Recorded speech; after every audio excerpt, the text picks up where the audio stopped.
Oi, gente, eu sou a Camila Tebaldi, professora de Biologia, e hoje a gente vai dar finalidade ao nosso estudo da botânica. A gente vai falar hoje sobre hormônios vegetais, iniciando pelo estudo da auxina, que ele é um hormônio responsável pelo crescimento do caule da raiz. Esse crescimento ele ocorre por meio de alongamento celular.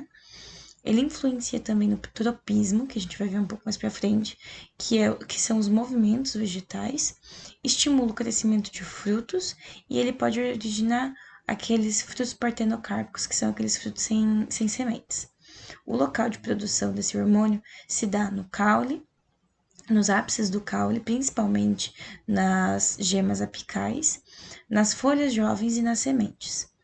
O etileno, ele é um hormônio gasoso, ele está envolvido no processo de amadurecimento do fruto e ele promove a senescência, que nada mais é do que o envelhecimento do fruto.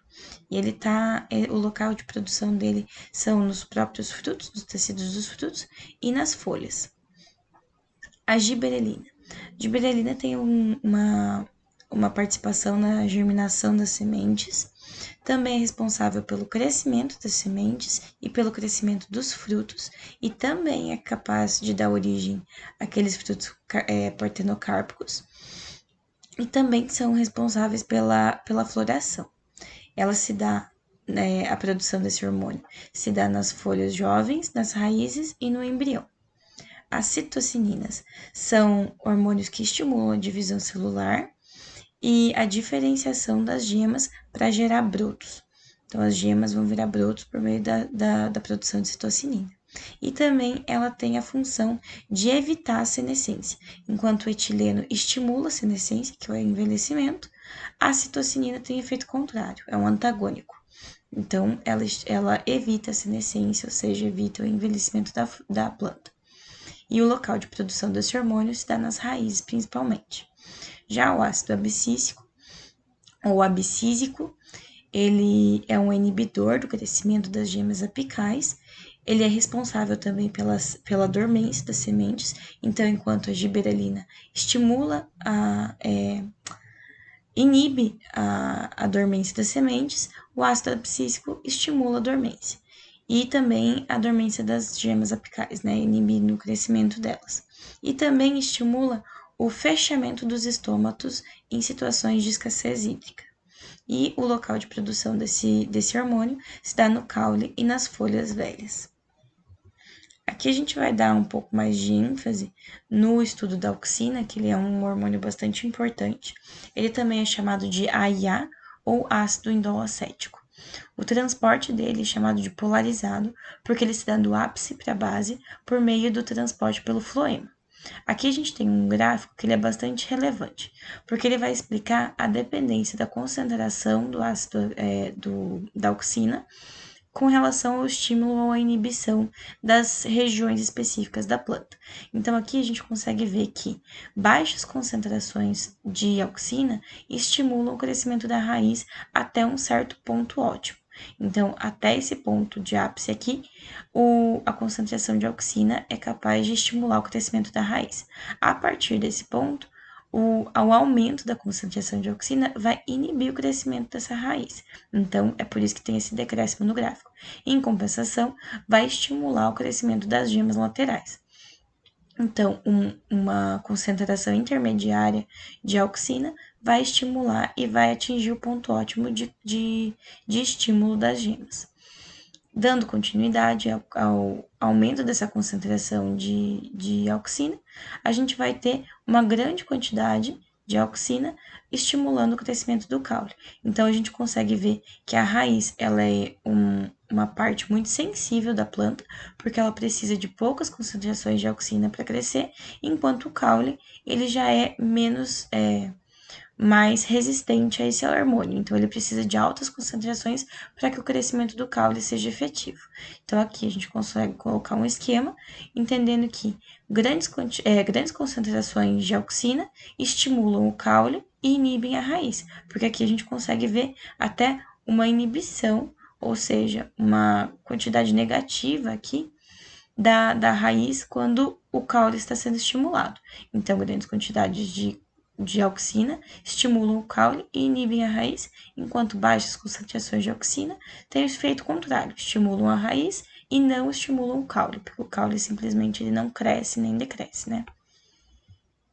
Aqui a gente vai entender um pouco sobre a dependência, a dominância, desculpa, apical da auxina. Então, o que acontece? Quando o caule ele tá com a sua ponta intacta, ele vai crescer normalmente. Se a gente fizer um corte e retirar essa ponta desse caule, ele para de crescer, porque a gente retirou da gema apical o hormônio da auxina. Então, ele para de fazer esse alongamento celular.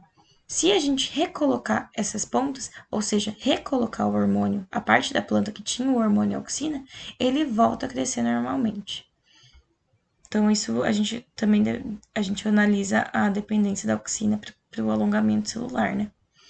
Aqui tem outra experiência que relata um pouco disso da dominância apical, que a gente vai ter uma planta com dominância apical crescendo normalmente, né, em comprimento. Se a gente corta a gema apical, ou seja, corta a parte onde existe a maior concentração de auxina, a gente vai começar a desenvolver as gemas laterais.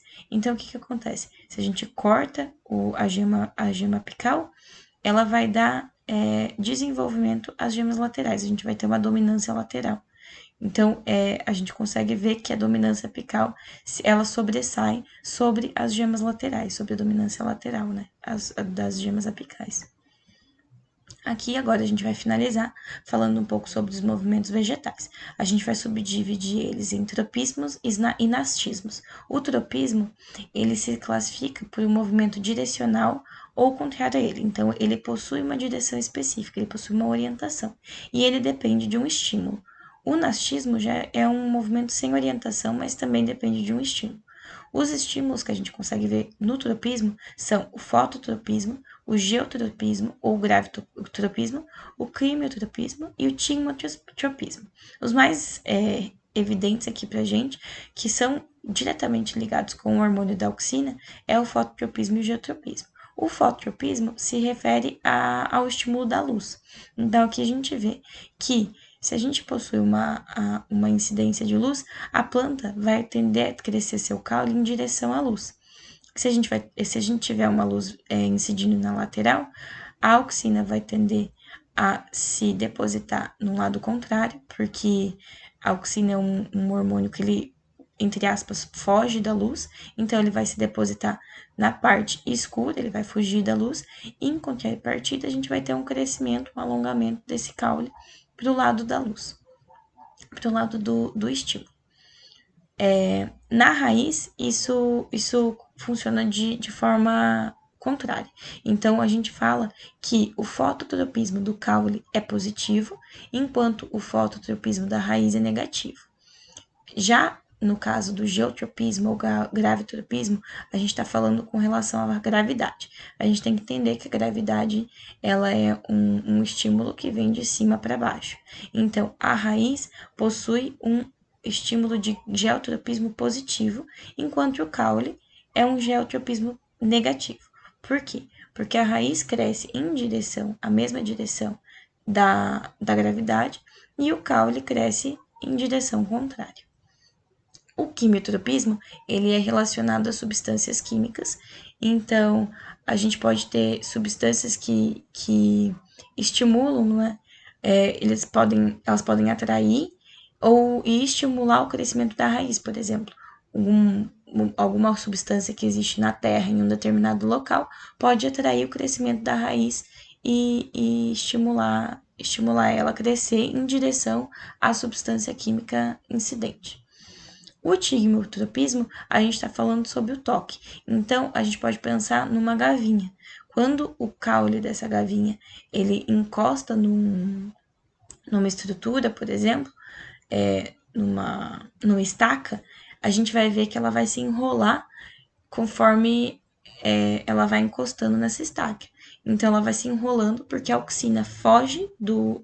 inclusive, desculpa, o tigmotropismo também tem relação com a auxina, porque a auxina vai fugir desse estímulo do toque, e ele vai estimular o crescimento desse caule em volta dessa estaca, por exemplo. Então, é o movimento da galinha, do crescimento da raiz de uma epífita, por exemplo.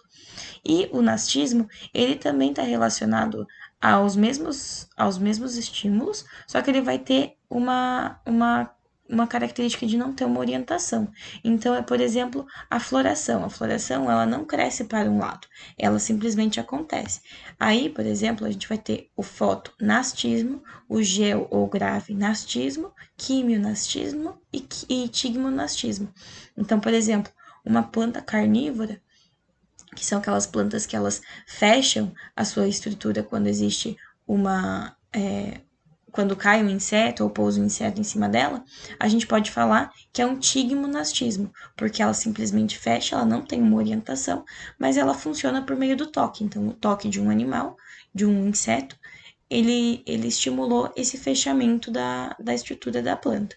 Então, aí a gente vê um movimento sem orientação estimulado por um toque.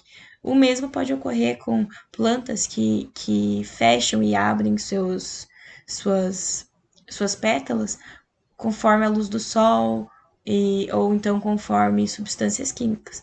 Então aqui a gente vai poder diferenciar o nastismo do tropismo. E é isso, gente. Espero que tenha ficado claro e eu agradeço a participação.